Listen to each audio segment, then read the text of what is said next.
Jungkook secara tak sengaja mengungkap akun TikTok pribadinya dengan nama Ian. Semuanya berawal ketika dia membagikan tarian TikTok dari ENHYPEN ke singlenya Seven di Weverse, Mama JJ dan Jongwon atas keterampilan menari mereka yang mengesankan. Dilakukan dengan baik, kata Jungkook.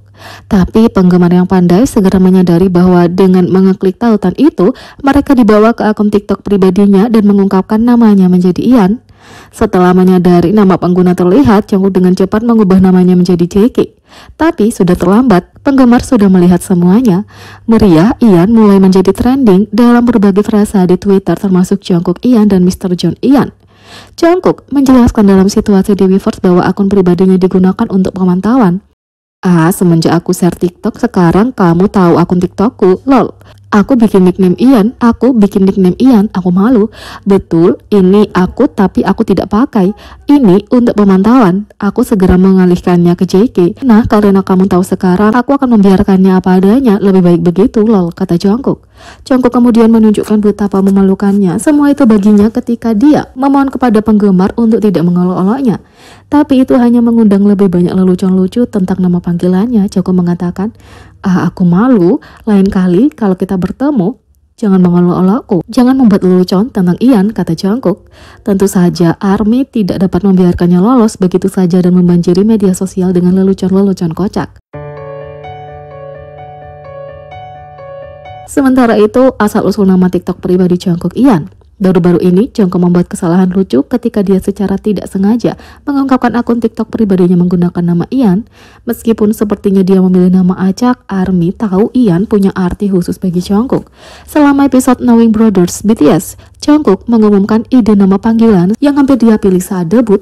Pertama, dia membagikan nama ikonik Seagull yang masih menjadi lelucon banyak penggemar hingga hari ini. Selanjutnya, dia membagikan beberapa ide nama yang kurang terkenal termasuk tato. Meskipun Jungkook akhirnya mendapatkan tato bertahun-tahun kemudian, nama ini tidak lulus ujian. Terakhir, dia berbagi bahwa Ian adalah salah satu dari ide nama panggungnya yang tidak berhasil. Jungkook bahkan menambahkan nama ke dunia BT21, di mana Ian adalah anggota AT21 grup saingan BT21. Sebelumnya dekat dengan Cookie, dia punya kemiripan yang kuat dengan kelinci merah muda, tapi ini punya warna pink yang sedikit berbeda dan punya telinga hitam. Sebelumnya, Jungkook bahkan membuat backstory lengkap tentang keduanya saat memperluas alam semesta BT21. Sepertinya kecintaan Jungkook pada nama itu masih hidup dan sehat, dan dia tidak akan lepas dari nama itu dalam waktu dekat. Tanya itu, Jungkook kejutkan ARMY dengan menyukai dan mengomentari editan TikTok yang lucu. Bulan lalu, akun TikTok yang mengakui sebagai Jungkook menjadi viral, tapi ternyata bukan dia. Kini Jungkook tanpa sengaja mengungkapkan akun TikTok aslinya. Dia hanya mencoba untuk membagikan TikTok dari Jae dan Jongwon ENHYPEN menari mengikuti lagunya Seven featuring Lato.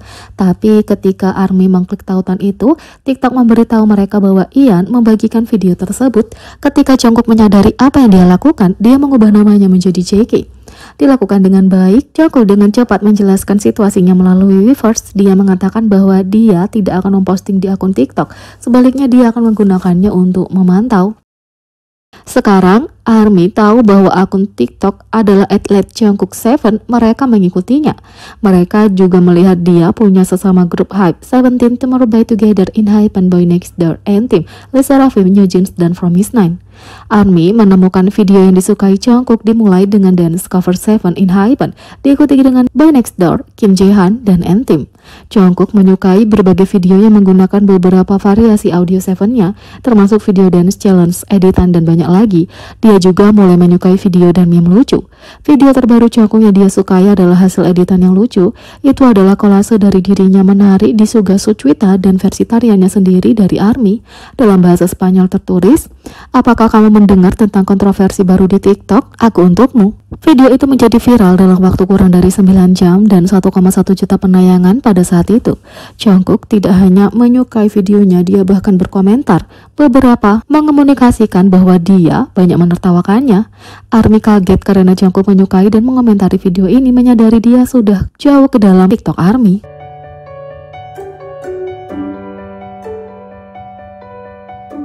Yang kedua, lakukan lebih banyak riset. Reporter K-pop dikecam karena pernyataan tentang buku Beyond the Story BTS. Seorang jurnalis mendapat kecaman setelah komentar baru-baru ini dibuat tentang buku biografi BTS dan Yongsokang Beyond the Story 10 Years Record of BTS yang dirilis pada 9 Juli 2023.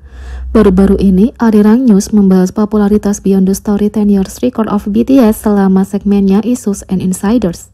Reporter K-pop Hailey Yang dari Korea Chung-ang Daily membagikan pendapatnya tentang kenapa buku itu begitu sukses memuncaki daftar buku terlaris di New York Times.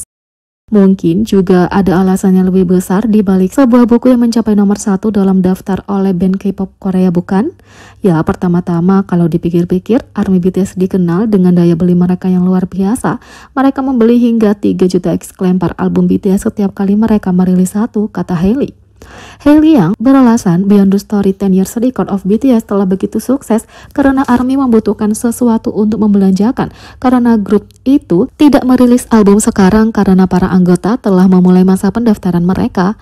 Dan sejak Juni tahun lalu, kalau kamu perhatikan, mereka tidak punya album BTS. Pengumuman resmi mereka akan hiatus grup. Jadi ARMY membutuhkan tempat untuk membelanjakan uang mereka dan menyalurkan hasrat mereka, kata Hailey yang membandingkan dengan penggemar K-pop yang semakin banyak membeli album selama puncak pandemi karena tidak ada yang bisa menghadiri konser. Jadi menurutnya buku itu dibeli oleh ARMY karena putus asa akan isinya.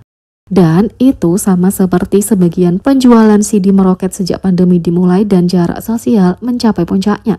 Penggemar K-pop tidak dapat menghabiskan uang mereka untuk konser atau bertemu dan menyapa. Jadi mereka memutuskan untuk menyalurkan banyak dana mereka untuk mendukung bintang mereka membeli CD mereka secara massal karena mereka tidak dapat membelanjakan untuk hal lain. Dan aku percaya bahwa banyak proyek solo dan bahkan buku tentang BTS atau hal-hal yang berhubungan tentang BTS ini dirilis, para penggemar memutuskan untuk menunjukkan dukungan mereka dengan membeli uang CD mereka, biasanya untuk merchandise ini.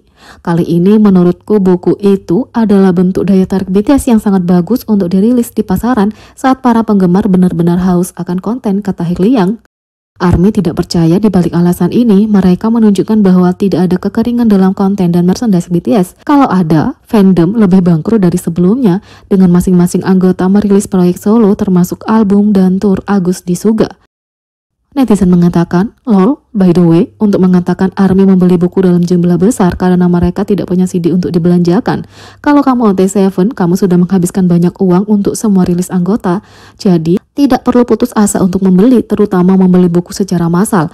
ARMY memanggil Hailey karena kurangnya penelitian. Netizen mengatakan, aku membutuhkan yang disebut jurnalis ini untuk melakukan penelitian. Tahukah kamu betapa konyolnya seseorang memilih untuk berbicara tentang pembelian massal sementara kamera beralih ke barisan yang membungkus blog untuk sebuah buku? Di tahun 2023, kapan kamu bisa mendapatkan buku secara online? ARMY lain mengaku bahwa mereka atau sesama ARMY yang mereka kenal bahkan belum membeli Beyond the Story 10 Years Record of BTS. Untuk satu hal, para penggemar tidak punya alasan untuk membeli secara massal ketika beberapa salinan tidak disertakan dengan photocard yang dapat dikoleksi. Lebih dari separuh temanku bahkan tidak punya buku itu. Tidak ada yang membelinya secara massal, bahkan ada PPL yang membagikan akun yang dapat didengar untuk mendengarkannya. Jadi, bagaimana menurut kalian tentang ini? Beri komentar di bawah. Klik subscribe, like, share, dan klik lonceng. Sekian video kali ini. Sampai jumpa lagi.